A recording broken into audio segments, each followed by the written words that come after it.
चलिए दोस्तों, आज हम लोग स्टार्ट करने वाले हैं क्लास 11 का एनसीईआरटी मैथ चैप्टर नंबर 1 देखने वाले हैं, जिसका नाम है समुच्चय। इसको इंग्लिश में हम लोग सेट बोलते हैं। समुच्चय बहुत ही इंपॉर्टेंट टॉपिक है, ये बहुत ही इंपॉर्टेंट चैप्टर है। इसको पढ़ने के बाद ही हम लोग क्लास 12 के बहुत सारे सिलेबस को समझ पाएंगे, क्योंकि इस सेट का, इस समुच्चय का हर जगह यूज किया गया। चलिए तो हम लोग स्टार्ट करते हैं और इसके सारे टॉपिक को अच्छी तरह से समझने की कोशिश करते हैं कि आखिर सेट है क्या, सेट कितने प्रकार के होते हैं, सेट को कैसे डिफाइंड करते हैं, सेट कैसे निकालते हैं। सारी चीज़ें, एक एक चीज़ें आपको मैं क्लियर करने वाला हूँ। सो ध्यान से गाइस अच्छी तरह समझने की कोशिश करिएगा। क्लास 11 एनसीईआरटी मैथ चैप्टर 1, जिसका नाम क्या है, समुच्चय। इसको इंग्लिश में सेट्स बोलते हैं। तो सबसे पहला काम है कि हम लोग जाने समुच्चय है क्या, व्हाट इज सेट, किसे कहते हैं सेट, समुच्चय क्या। देखिए तो समुच्चय होती क्या, समुच्चय होती क्या दोस्तों। समुच्चय को इंग्लिश में हम लोग सेट बोलते हैं। सेट का आप तो नाम सुने ही होंगे, सेट, जहाँ पर समूह हो, जहाँ पर समूह। जैसे आप ताश की गड्डी देखे होंगे, वहाँ पर गड्डी क्या, वो समूह को दर्शाती है, तो वो भी एक तरह का सेट ही है, ध्यान दीजिएगा। तो समुच्चय किसे कहते हैं, जहाँ पर सुपरिभाषित वस्तुओं का संग्रह हो, यानी सुपरिभाषित वस्तुओं के संग्रह को समुच्चय कहते हैं। कहने का मतलब ये है कि जहाँ पर अवयव फिक्स हो, एक तरह से देखी जाए फिक्स हो। मतलब देखिए, इसको मैं क्लियर समझा रहा हूँ। पहले आप ये समझिए कि समुच्चय को डिफाइन कैसे करते हैं। समुच्चय को कैसे डिफाइन करेंगे, सुपरिभाषित वस्तुओं के संग्रह को समुच्चय कहते हैं। कैसे, सुपरिभाषित वस्तुओं के संग्रह को समुच्चय कहते हैं। इसको इंग्लिश में बोलेंगे a collection of well defined object is called a sets. मतलब देखिए, जब दो या दो से अधिक व्यक्तियों का आंसर सेम हो, ध्यान दीजिएगा, जब दो या दो से अधिक व्यक्तियों का आंसर सेम हो तो वो कहलाता है सेट कहलाता है। मान लीजिए मैं आपसे पूछना स्टार्ट करूं कि जे से प्रारंभ होने वाले महीनों का संग्रह, बताइए समुच्चय है कि नहीं है। क्वेश्चन समझिए, सोचिए ध्यान से। जे से प्रारंभ होने वाले महीनों का संग्रह। अब मान लीजिए ये क्वेश्चन मेरे से पूछा गया कि जे से प्रारंभ होने वाले महीनों का संग्रह, तो मैं क्या क्या बताऊंगा, कौन कौन सा महीना ऐसा है जो जे से स्टार्ट होता है। जनवरी है, जून है और जुलाई है, बस 3 ही महीने हैं, जनवरी, जून और कौन कौन सा है, जुलाई। ये 3 ऐसे महीना हैं जो जैसे प्रारंभ होते हैं। मेरे से पूछा गया, मैंने ये जवाब दिया। आपसे पूछा गया तो आप क्या जवाब देंगे, आप भी यही जवाब देंगे ना, जनवरी, जून, जुलाई। किसी और व्यक्ति से भी पूछा गया तो वही व्यक्ति यही बोलेगा, जैसे स्टार्ट होने वाले महीनों का संग्रह। देखिए यहाँ पर 2 या 2 से अधिक व्यक्तियों का आंसर क्या हो रही है, सेम हो रही है। इसका मतलब जैसे स्टार्ट होने वाले महीनों का संग्रह वो क्या है, सेट है। यानी सुपरिभाषित वस्तुओं का संग्रह, सुपरिभाषित, जो परिभाषित है, सुपरिभाषित, जिसको काउंट किया जा सकता है, जो निश्चित हो, जो फिक्स हो, वही क्या कहलाता है, सुपरिभाषित वस्तुओं का संग्रह सेट्स कहलाता है, समुच्चय कहलाता है। जैसे जे से स्टार्ट होने वाला महीनों का संग्रह जो था ना, फिक्स है। यहाँ पर 3 ही आंसर होगा सभी का, जनवरी, जून, जुलाई। किसी भी व्यक्ति से पूछा जाए कि जे से स्टार्ट होने वाले महीनों का संग्रह क्या है, समुच्चय है कि नहीं है, तो वो समुच्चय है, क्योंकि यहाँ पर 2 या 2 से अधिक व्यक्तियों का संग्रह, 2 या 2 से अधिक व्यक्तियों का संग्रह का आंसर जो है ना सेम आ रही है। बात समझिएगा, समुच्चय किसे कहते हैं, सुपरिभाषित वस्तुओं के संग्रह को समुच्चय कहते हैं। इसको इंग्लिश में बोलेंगे a collection of well defined object is called a sets. जैसे एक और एग्जांपल मैं आपको समझाने का कोशिश करता हूँ। चलिए मान लीजिए मैं आपसे क्वेश्चन करूँ कि 10 शक्तिशाली जानवर का संग्रह, 10 शक्तिशाली जानवर का संग्रह। क्वेश्चन आपका है 10 शक्तिशाली जानवर का संग्रह। क्या बता सकते हैं ये सेट है कि नहीं है। 10 शक्तिशाली जानवरों का संग्रह जो है ना, समुच्चय है कि नहीं, सेट है कि नहीं, क्या सेट है। देखिए अब देखिए 10 शक्तिशाली जानवर आपको लेना है, तो मेरे से पूछा है कि आपके लिए कौन कौन सा शक्तिशाली जानवर हो सकता है। तो मेरे लिए अलग हो सकता है, मेरे लिए बाघ, चीता, घोड़ा, कुछ भी हो सकता है मेरे लिए। और हर व्यक्ति के लिए जो होता है ना शक्तिशाली जानवर अलग हो जाएगा। मेरा यहाँ पर आंसर अलग होगा, आपका अलग होगा, किसी और व्यक्ति का भी आंसर क्या हो जाएगा, यहाँ पर अलग होगा। मतलब देखिए सीधी सी भाषा में यदि हम लोगों को पहचानना हो कि समुच्चय है कि नहीं है, तो वहाँ पर 2 व्यक्तियों की तुलना करेंगे, 2 या 2 से अधिक व्यक्ति लेकर देखेंगे और देखेंगे दोनों 2 या 2 से अधिक व्यक्तियों का आंसर क्या आ रहा है, सेम आ रहा है कि नहीं। जैसे यहाँ पर जे से स्टार्ट होने वाले महीनों का संग्रह मैंने देखा, तो सारे व्यक्ति के यहाँ पर आंसर सेम आ रहे थे। मतलब जे से स्टार्ट होने वाला महीना का संग्रह क्या था, एक समुच्चय था। लेकिन यहाँ पर 10 शक्तिशाली जानवर हमने को लेकर चलना है, शक्तिशाली जानवर, 10 शक्तिशाली जानवर लेकर चलना है। तो दोस्तों मेरे लिए 10 शक्तिशाली जानवर अलग हो सकते हैं, आपके लिए अलग हो सकते हैं, किसी और के लिए अलग हो सकते हैं ना। क्योंकि मान के चलिए किसी के लिए ये सियार, किसी के लिए कैट, ये सब जो होते हैं ना शक्तिशाली होते हैं। कोई कैट से भी डरता है, कोई डॉग से भी डरता है, कोई हर्ष से भी डरता है। मतलब जो है ना सभी के लिए यहाँ पर जानवरों की जो ना शक्तिशाली जानवरों की संख्या देखी जाए, चाहे संग्रह जो ना अलग अलग आ जाएंगी। मेरा आंसर यहाँ पर अलग आएगा, आपका अलग आएगा, किसी और व्यक्ति का भी अलग आएगा, ठीक है ना। तो 10 शक्तिशाली जानवरों का संग्रह समुच्चय नहीं है, क्योंकि यहाँ पर 2 या 2 से अधिक व्यक्तियों का संग्रह सेम आंसर नहीं आ रहे। मतलब जहाँ पर सुपरिभाषित वस्तुएं, जहाँ पर फिक्स वस्तुएं, सुपरिभाषित वस्तुओं के संग्रह को क्या बोलते हैं? A collection of well defined is called a sets. क्या बोलते हैं? सेट बोलते हैं। सुपरिभाषित वस्तुओं का संग्रह सेट कहलाते हैं। मैं एक बार और आपको समझाने की कोशिश कर रहा हूँ, ध्यान से समझिएगा। सेट किसे कहते हैं, समुच्चय किसे कहते हैं, ध्यान दीजिएगा। जहाँ पर अवयव डिफाइंड हो, पूरी तरह डिफाइंड हो, जहाँ पर परिभाषित हो अवयव कि यही होगा, इतना ही होगा, यही होगा, इतना ही होगा। जैसे जे से स्टार्ट होने वाले महीनों का संग्रह फिक्स है कि यही होगा, इतना ही होगा, यही होगा, इतना ही होगा। या 2 या 2 से व्यक्ति से, 2 या 2 से अधिक व्यक्तियों से पूछी जाए कि जे से स्टार्ट होने वाले महीनों का संग्रह क्या क्या होगा, तो सारे व्यक्ति का आंसर यही होगा, यही होगा, यही होगा, यही होगा। जे से स्टार्ट होने वाले महीनों का संग्रह क्या होगा? जनवरी, जून, जुलाई। तो ये सब क्या है? सेट है। लेकिन 10 शक्तिशाली जानवरों का संग्रह पूछ जाए सेट है कि नहीं है, तो ये सेट नहीं है, ये समुच्चय नहीं है। क्यों नहीं है? क्यों नहीं है?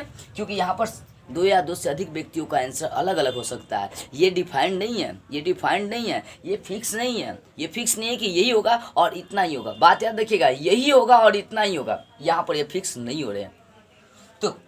तो समुच्चय किसे कहते हैं? समुच्चय को इंग्लिश में सेट कहते हैं। A collection of well defined is called a sets. A collection of well defined object is called a sets. ये क्या कहलाते हैं? समुच्चय कहलाते हैं। तो दोस्तों समझ में आयोगे समुच्चय किसे कहते हैं? समुच्चय किसे कहेंगे? जहाँ पर अवयव डिफाइंड हो, सुपरिभाषित हो कि यही होगा और इतना ही होगा। या यदि क्वेश्चन बनाना हो, क्योंकि जब आपका एक्सरसाइज में स्टार्ट करने वाला हूँ 1.1 का क्वेश्चन स्टार्ट करूँगा, तब देखिएगा पहला क्वेश्चन हम लोग को पहचानने के लिए ही देगा कि वो समुच्चय है कि नहीं है, ठीक है। तो चलिए अब देखते हैं। इतना तो बातें समझ में आ गई। समुच्चय किसे कहते हैं? वे a collection of well defined object is called a sets. सुपरिभाषित वस्तुओं के संग्रह को हम लोग क्या बोलते हैं? समुच्चय बोलते हैं। अब चलिए अब हम लोग देखते हैं समुच्चय का निरूपण। समुच्चय को निरूपित कैसे करते हैं, ये बातें समझते हैं। देखिए, समुच्चय को यदि दर्शाना हो, निरूपित करना हो, तो समुच्चय को निरूपित करने के लिए हम लोग ABCD यूज करते हैं, कैपिटल ABCD यूज करते हैं। ABC dot dot dot dot चले जाइए, X Y Z। इन सारे अवयवों का हम लोग क्या करते हैं? उपयोग कर सकते हैं। यानी सेट को हम या तो ABC कैपिटल में मानकर चल सकते हैं, स्मॉल में नहीं मान सकते हैं। यदि आप स्मॉल में लेते हैं तो वो हो गया उस समुच्चय का अवयव। स्मॉल में लेते हैं यदि ABCDEF FGH, यदि आप स्मॉल में लेकर ऐसे चलते हैं Z तक, तो ये आपका क्या हो जाएगा? स्मॉल में लेकर चलते हैं तो ये समुच्चय का अवयव हो जाएगा। लेकिन अंग्रेजी वर्णमाला के बड़े अक्षरों द्वारा समुच्चय को निरूपित करते हैं। मान लीजिए मेरे पास कोई सेट है 1 2 3, तो मैं इसको बड़ा क्या मान लिया? A मान लिया। मतलब क्या है?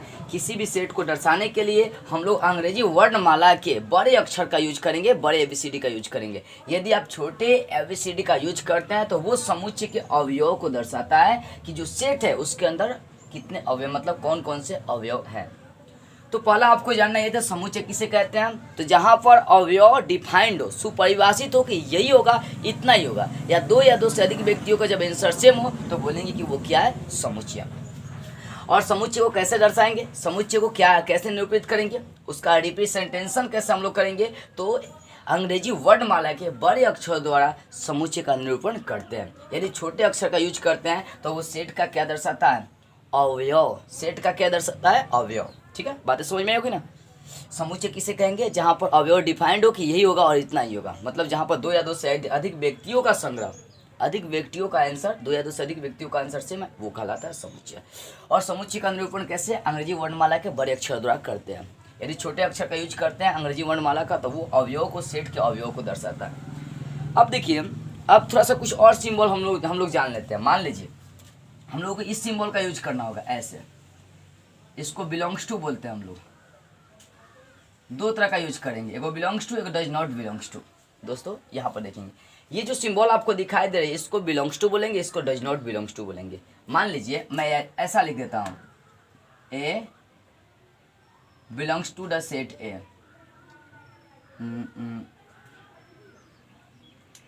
मान लीजिए ए की जगह मैं 4 लिख दिया, यहाँ पर ए लिख दिया।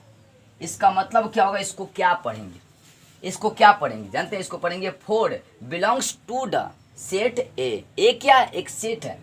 ए क्या है, बता दिया हूँ कि बड़े अक्षरों द्वारा, अंग्रेजी वर्णमाला के बड़े अक्षरों द्वारा समुच्चय का निरूपण करते हैं। तो ए क्या, एक सेट है आपका। तो 4 मतलब 4 जो है ना ए से संबंधित है, ये से संबंधित को दर्शाता है। इसको बोलेंगे बिलोंग्स टू, इसको बोलेंगे डज नॉट बिलोंग्स टू। मतलब ये 4 बिलोंग्स टू, ध्यान देंगे 4 belongs to the set A. इसको क्या पड़ेगा, ध्यान दीजिएगा, थोड़ा सा इसको समझते हैं। 4 इसको बोलेंगे 4 belongs to, belongs to the set A, set A. इसको बोलेंगे बिलोंग्स टू, और इसको बोलेंगे डज नॉट बिलोंग्स टू। मान के चले यही यदि लिखा हो, ये हो ये तो ये से संबंधित नहीं है। मतलब इसको लिख सकते हैं 4 does not belongs to, does not belongs to the set ए।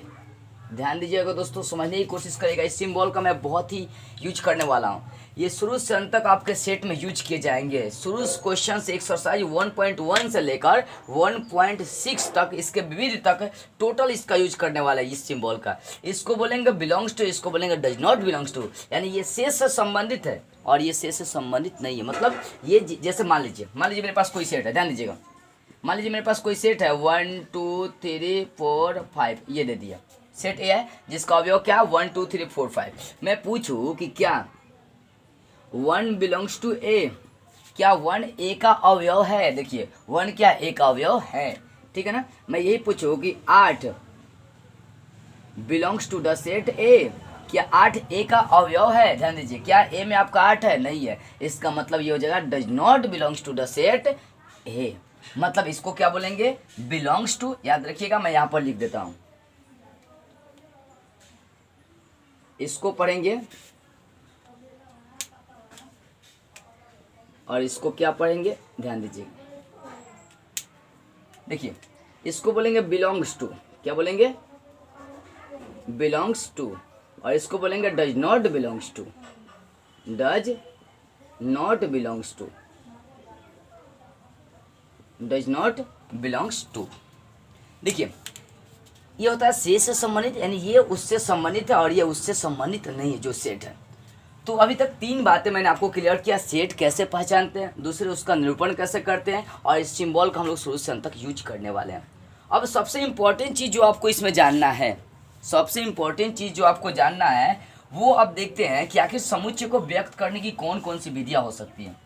समुच्चय को व्यक्त करना हो तो उसके लिए कौन कौन सा हम लोग विधियाँ यूज करने वाले हैं, सो ध्यान दीजिएगा, समझते हैं इस टॉपिक को।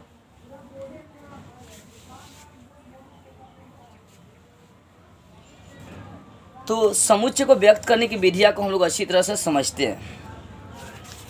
देखिए दोस्तों, समुच्चय को व्यक्त करने के लिए 2 विधियों का हम लोग यूज करते हैं। समुच्चय को व्यक्त करने के लिए हम लोग 2 विधि का यूज करने वाले हैं। समुच्चय को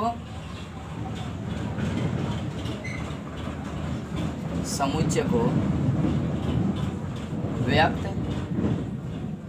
करने की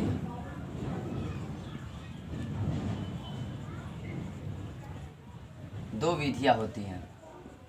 समुच्चय को यदि व्यक्त करना हो तो उसकी 2 विधियाँ होती हैं। अब कौन कौन होती है, सो ध्यान देंगे। पहला होता है सारणी या तालिका रूप, सारणी या तालिका रूप। ये जानते हैं किस नाम से फेमस है, ये रोस्टर नाम से फेमस है। बोलता है कि रोस्टर रूप में लिखिए। सो ध्यान देंगे और इस सारे टॉपिक को अच्छी तरह से समझने की कोशिश करेंगे।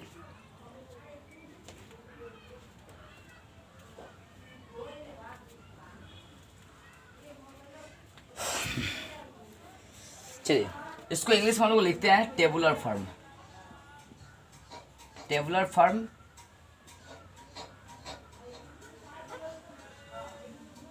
या सबसे इसका प्रचलित नाम देखी जाए तो इसका रोस्टर फॉर्म है।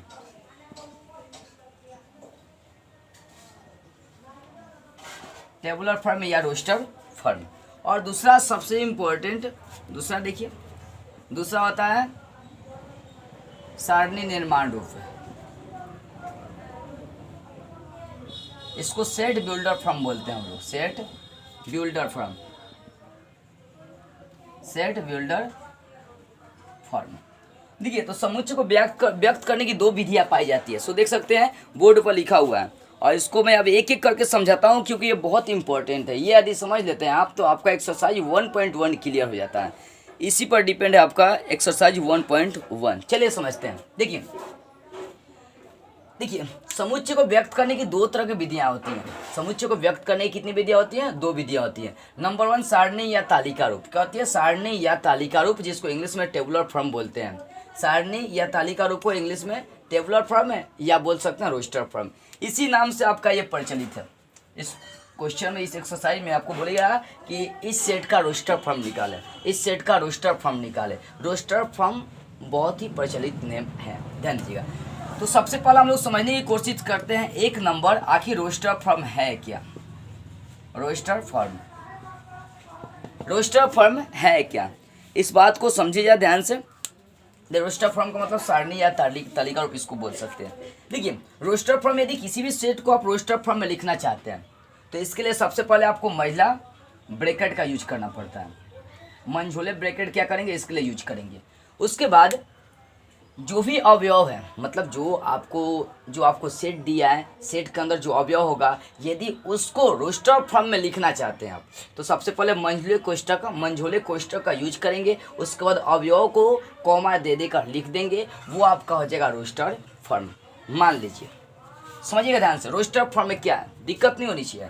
रोस्टर फॉर्म क्या है, बात को समझेंगे डीपली और अच्छी तरह से समझेंगे। देखिए रोस्टर फॉर्म लिखने के लिए जो आपको सेट दिया, जो भी आपको सेट दिया उसका यदि रोस्टर फॉर्म आप लिखना चाहते हैं तो सबसे पहला काम आपको मंझोले कोष्ठक उसके लिए तैयार करना पड़ेगा। मंझोले कोष्ठक के बाद आपको उसके जो भी अवयव दिए सारे अवयव को लिखना होगा, और एक एक अवयव लिखने के बाद आपको अर्धविराम, जिसको कॉमा हम लोग बोलते हैं, कॉमा देना होगा। मान लीजिए कि आपके पास कोई क्वेश्चन है, मानिए कि मेरे पास ये क्वेश्चन दे रहा है कि बोल रहा है कि ए बराबर, ये एग्जाम्पल के तौर पर हम लोग समझते हैं, ए बराबर 4 प्राकृत संख्याओं का संग्रह, 4 प्राकृत संख्या का संग्रह, ठीक है। और बोल रहा है कि इसको आपको रोस्टर फॉर्म में लिखना है। ध्यान दीजिएगा दोस्त, कैसे लिखना है, तो पहले सेट को लिख देंगे। अब इसको रोस्टर फॉर्म में लिखने के लिए सबसे पहले आपको क्या यूज करना पड़ेगा? मंझोले कोष्ठक लिखना पड़ेगा। मंझोले कोष्ठक के बाद क्या करना है? 4 प्राकृत संख्या, लगातार 4 प्राकृत संख्या आपको उठा लेनी है। तो उठा लीजिए 4, 1 2 3 4। अब ये ना उठा सकते, देखिए चारों अवयव को मैंने लिख दिया और वहाँ पे एक एक करके क्या किया? कॉमा दे दिया। देखिए मतलब क्या है, रोस्टर फॉर्म लिखने के लिए सबसे पहले मंझोले कोष्ठक को लिखते हैं, उसके बाद अवयव को लिखकर एक एक कॉमा दे देते हैं। प्रत्येक अवयव के साथ एक एक कॉमा आपको लगाना पड़ेगा। तो ये जो फॉर्म होता है ना, इसी को हम लोग बोलते हैं रोस्टर फॉर्म। ये कोई हार्ड नहीं है। जैसे एक और एग्जाम्पल ले लीजिए, मान लीजिए कि मेरे पास ये क्वेश्चन दे दिया, ठीक है ना। एग्जाम्पल 2 लेता हूँ। क्वेश्चन दे दिया बी बराबर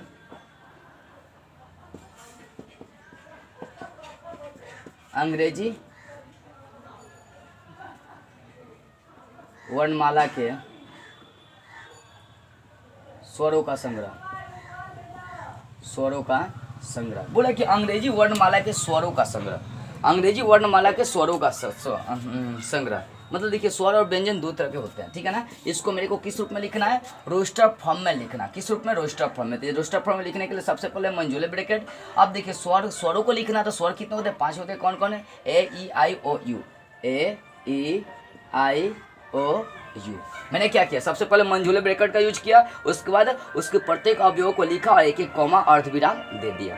तो ऐसे हम लोग क्या करते हैं? रोस्टर फॉर्म तैयार करते हैं। तो रोस्टर फॉर्म आपको समझ में आएगी कैसे रोस्टर फॉर्म निकालेंगे। देखिए दोस्तों, बात मोटा मोटी ये है कि रोस्टर फॉर्म जब भी निकालने के लिए बोलेगा ना, वहाँ पर आपका क्वेश्चन भाषा में देगा, और भाषा में देगा तो उसको एलिमेंट के रूप में, अवयव के रूप में कन्वर्ट कर देना है। खासियत इसकी यही है। देखिए जो भी क्वेश्चन दिया, 4 प्राकृतिक संख्याओं का संग्रह, देखिए यहाँ पर अंग्रेजी वर्णमाला के स्वरों का संग्रह, क्वेश्चन जो देगा ना रोस्टर फॉर्म यदि चेंज अप करने के लिए बोलेगा तो भाषा में देगा, उसको अवयव के रूप में क्या करना, देखिए चेंज करना टोटल, वो होता है रोस्टर फॉर्म।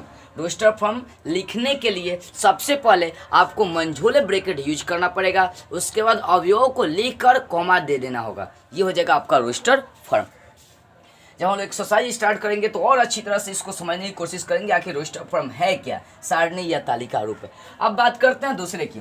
दूसरा है सारणी निर्माण रूप, जिसको सेट बिल्डर फॉर्म कहते हैं। देखिए आप रोस्टर फॉर्म पढ़ लिए, ठीक इसका उल्टा जो है ना, ठीक इसका उल्टा वो हो जाएगा आपका सारणी निर्माण रूप है। मतलब अभी मैंने आपको मोटा मोटी एक चीज़ बताया कि जब भी रोस्टर फॉर्म निकालने के लिए बोलेगा तो आपको क्वेश्चन भाषा में देगा तो अवयव में कन्वर्ट करना है। अब क्या होगा कि अवयव में देगा तो उसको भाषा में कन्वर्ट करना होगा, यानी सारणी निर्माण रूप देखी जाए सेट बिल्डर फॉर्म, तो ठीक इसका उल्टा कौन होता है, रोस्टर फॉर्म होता है। चलिए अब इस बात को हम लोग अच्छी तरह समझने की कोशिश करते हैं कि आखिर अब ये सारणी निर्माण रूप जिसको सेट बिल्डर फॉर्म बोलते हैं, ये है क्या। इस टॉपिक को भी अच्छी तरह समझिए। दूसरा उठाते हैं, आपको सेट बिल्डर फॉर्म के बारे में जानना है डीपली। सेट बिल्डर फॉर्म, देखिए सेट बिल्डर फॉर्म, सबसे पहली बात क्या है कि सेट बिल्डर फॉर्म में यदि आप किसी भी सेट को लिखना चाहते हैं, कोई यदि आपको सेट दिया है और उसको सेट बिल्डर फॉर्म यानी सारणी निर्माण रूप में लिखना चाहते हैं, तो सबसे पहले आपको क्या करना पड़ेगा, सबसे पहले आपको तो वही काम करना पड़ेगा कि आपको सबसे पहले मंझोले कोष्ठक यहाँ भी लगाना ही पड़ेगा। यहाँ भी क्या करना पड़ेगा, सबसे पहला काम यहाँ भी मंझोले कोष्ठक आपको यूज करना पड़ेगा, और मंझोले कोष्ठक यूज करने के बाद आपको एक चर यहाँ पर एक्स ले लेंगे, एक चर यूज करना है। ध्यान दीजिएगा, मैं इसको थोड़ा ध्यान में बताऊँगा, ध्यान से अच्छी तरह से समझाने की कोशिश करता हूँ। ये थोड़ा सा कठिन है, टाफ तो नहीं है, थोड़ा सा वो भी नहीं है। ध्यान दीजिएगा, समझ जाते हैं तो कुछ भी नहीं है। मैं जो आपको बता रहा हूँ उसको समझिए, उसके बाद बुक को पढ़िए, उसको भी समझिए और समझने की कोशिश करिए। देखिए सबसे पहले यदि आप सेट बिल्डर फॉर्म में लिखना चाहते हैं तो सबसे पहले आपको क्या लगाना पड़ेगा, मंझोले ब्रैकेट, ठीक है। उसके बाद कोई चर लिख देना, मान लीजिए कि मेरा चर एक्स है। चर लिखने के बाद आपको क्या करना है, इसको सच डेट बोलते हैं। ये जो 2 बूंदा मैं यहाँ पर लिख रहा हूँ, इसको इंग्लिश में बोलते हैं सच डेट। इंग्लिश में क्या बोलते हैं, सच डेट, या इसको हिंदी में कलन कहा जाता है। इनको क्या बोला जाएगा, कलन, ठीक। देखिए तो एक चर सबसे पहले मंझोले ब्रैकेट लगाना है, उसके बाद एक चर लिखना है, चर के बाद सच डेट ये 2 बूंदा या एक तिरछी लकीर लगा देना। मान लीजिए यहाँ पर एक्स, इसके बाद क्या करना है, या तो सच डेट यूज करना, नहीं तो तिरछी लकीर खींच देना, ठीक है ना। तो या तो सच डेट, पहले एक चर लिखना, पहला काम की मंझोले कोष्ठक लिखिए, उसके बाद एक चर लिखिए, और चर के बाद आपको या तो सच डेट नहीं तो तिरछी लकीर लगाना है, या तो सच डेट नहीं तो तिरछी लकीर लगाना है। और फिर ये काम करने के बाद वहाँ पर एक और चर लिख देंगे, वही एक्स चर। मैंने क्या किया, दोनों और चर लिख दिया। उसके बाद क्या करना है, आपको कॉमा देना है। कॉमा देने के बाद क्या करना है, कॉमा देने के बाद जो आपका चर का गुण है, जो आपको सेट का गुण दर्शा रहा है, उस गुण को यहाँ पर लिख देंगे। उस गुण को क्या करेंगे, लिख देंगे। मान लीजिए कि मेरे को कोई क्वेश्चन दे दिया, ए बराबर दे दिया AEIOU, ठीक है ना। इसको मेरे को लिखना है सेट बिल्डर फॉर्म में। तो सबसे पहला काम मंझोले ब्रैकेट, उसके बाद चर, उसके बाद या तो सच डेट नहीं तो तिरछी लकीर, उसके बाद फिर चर, फिर कॉमा देना है। अब कॉमा देने के बाद सेट का जो गुण है वो लिख देना है। तो यहाँ पर देखिए जो मैं सेट लिया इसका गुण क्या दर्शा रही है, ये क्या है, तो अंग्रेजी वर्णमाला का ये स्वर है। क्या है, ये स्वरों का संग्रह है। तो यहाँ पर लिख सकते हैं एक्स बराबर अंग्रेजी वर्णमाला के स्वरों का संग्रह, यहाँ पर डायरेक्ट लिख दीजिए।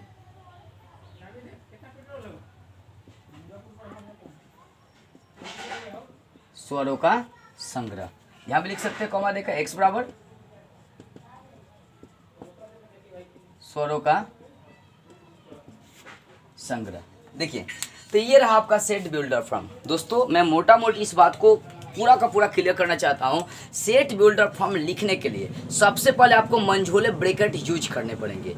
उसके बाद एक चर लिखना है, चर एक से। उसके बाद या तो सच डेट नहीं तो तिरछी लकीर लगा देना है, या तो आप सच डेट लगाइए नहीं तो तिरछी लकीर लगाइए। उसके बाद फिर चर, उसके बाद चर देने के बाद कॉमा लिख देंगे। उसके बाद जो गुण दर्शाएगा, जो सेट के अवयवों का गुण है, उसी को क्या करते हैं, भाषा के रूप में कन्वर्ट कर देते हैं, तो वो आपका बन जाए सेट बिल्डर फॉर्म।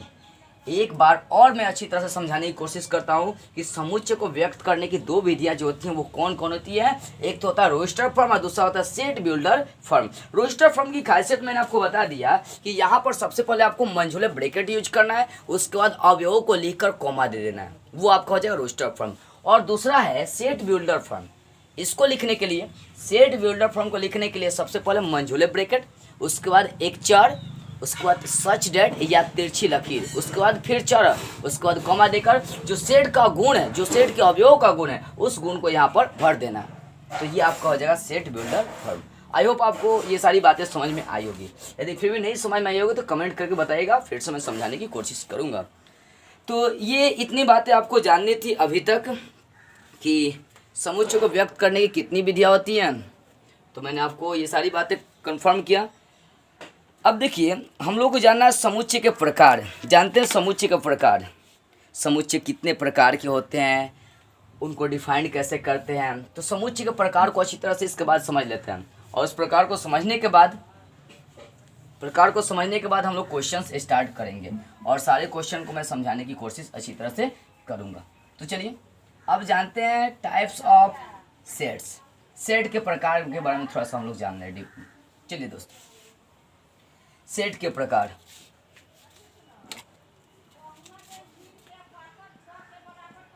समुच्चय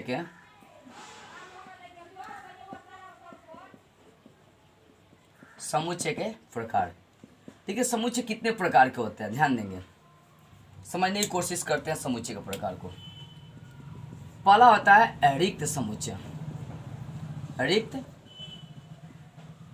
समुच्चय, इसको नल सेट या इम्पटी सेट भी बोला जाता है। इसको नल सेट या इम्पटी सेट बोल सकते हैं। दूसरा एकल समुच्चय।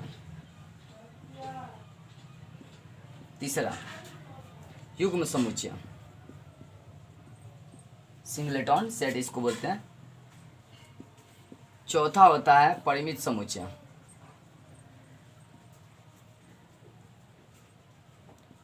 पांचवा होता है अपरिमित समुच्चय।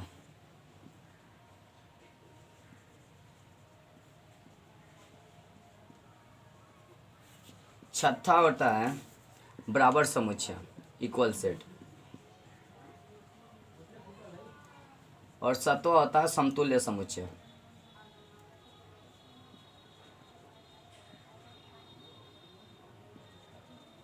तो ये होता है समुच्चय के प्रकार।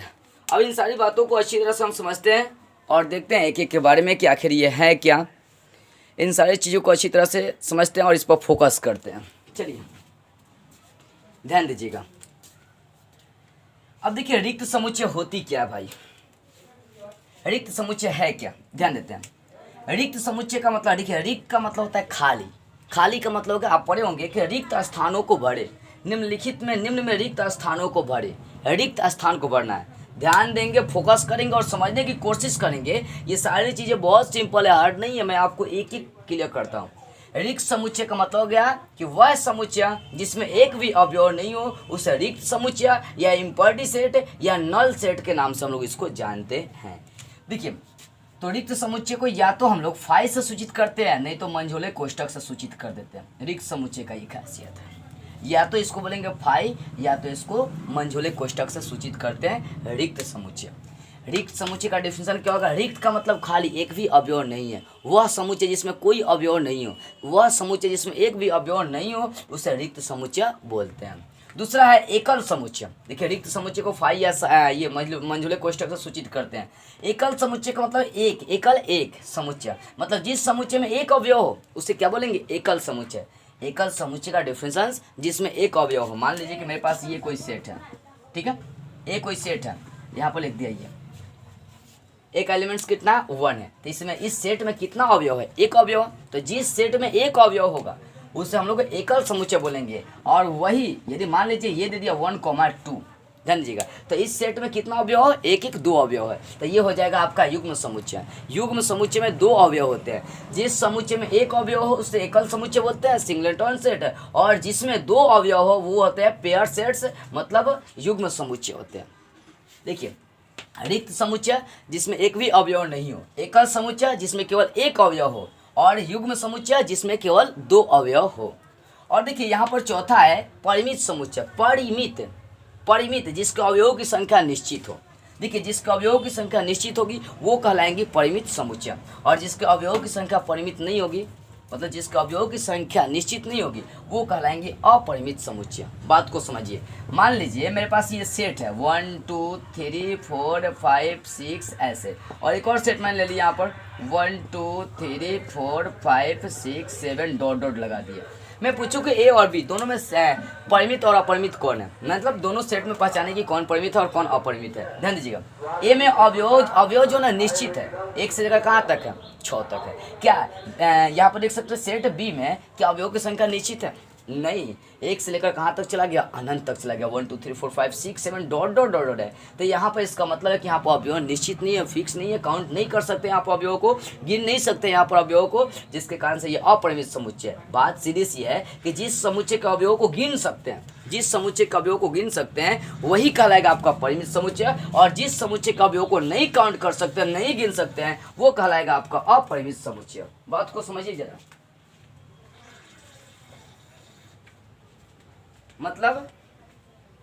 मतलब ये निकला, मतलब ये कि जिस समुच्चय के अवयव को काउंट कर सकते हैं, गिन सकते हैं, जैसे यहाँ पर सेट ए परिमित है और ये सेट बी अपरिमित है। जिस समुच्चय के अवयव को गिन सकते हैं वो परिमित, जिस समुच्चय के अवयव को गिन नहीं सकते हैं वो अपरिमित।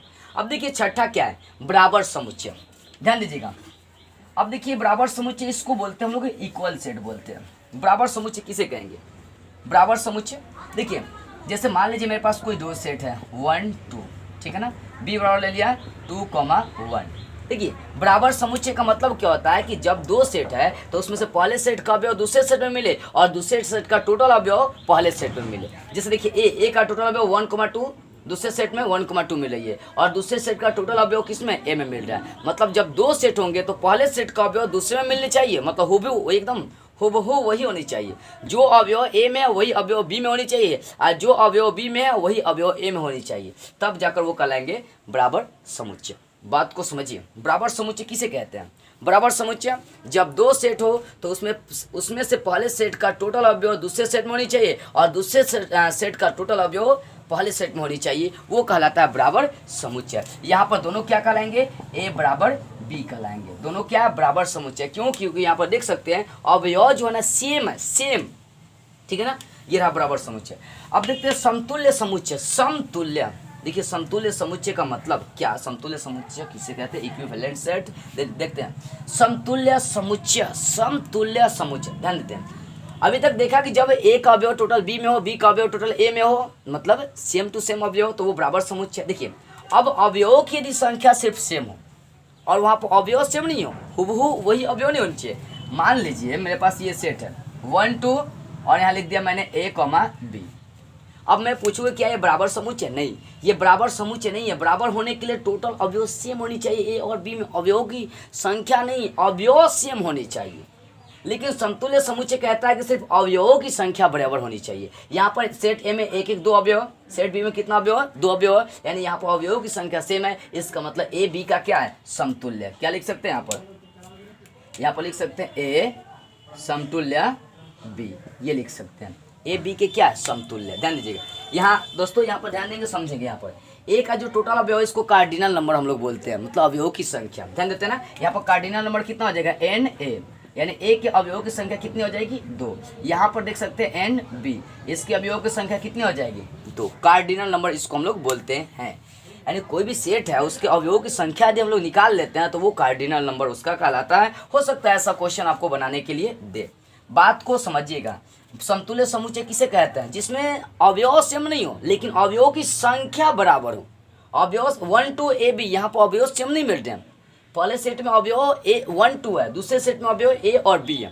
यहाँ पर अवयव सेम नहीं है, लेकिन अवयव की संख्या दो दो है, जिसके कारण से ये क्या कहलाएंगे, समतुल्य समुच्चय। ये रही समतुल्य समुच्चय। एक बार और मैं मोटा मोटी चर्चा करना चाहता हूँ समुच्चय के प्रकार का, कि समुच्चय के प्रकार कितने होते हैं और इसको डिफाइन कैसे करेंगे। रिक्त समुच्चय मतलब जिसमें एक भी अवयव नहीं हो, जिसका पूरा सेट खाली हो, वो कहलाता है रिक्त समुच्चय। इसको रिक्त समुच्चय को या तो फाई से या नहीं तो मंझोले कोष्ठक से सूचित करते हैं। एकल समुच्चय जिसमें एक अवयव हो, युग्म समुच्चय जिसमें दो अवयव हो, परिमित समुच्चय जिसके अवयवों को गिना जा सके, और परिमित समुच्चय जिसके अवयवों को नहीं गिन सकते हैं। बराबर समुच्चय जब दो सेट हो तो उसमें से पहले सेट का टोटल अवयव दूसरे सेट में होनी चाहिए, दूसरे सेट का टोटल अवयव पहले सेट में होनी चाहिए, तब जाकर बोलेंगे कि दोनों समुच्चय बराबर है। और समतुल्य समुच्चय मतलब क्या है कि पहले सेट के अवयवों की संख्या दूसरे सेट के अवयवों की संख्या के बराबर होनी चाहिए। समतुल्य में अवयव सेम नहीं होगा, समतुल्य में ध्यान दीजिएगा अवयव सेम नहीं होगा, वहां पर सिर्फ कार्डिनल नंबर बराबर होंगे।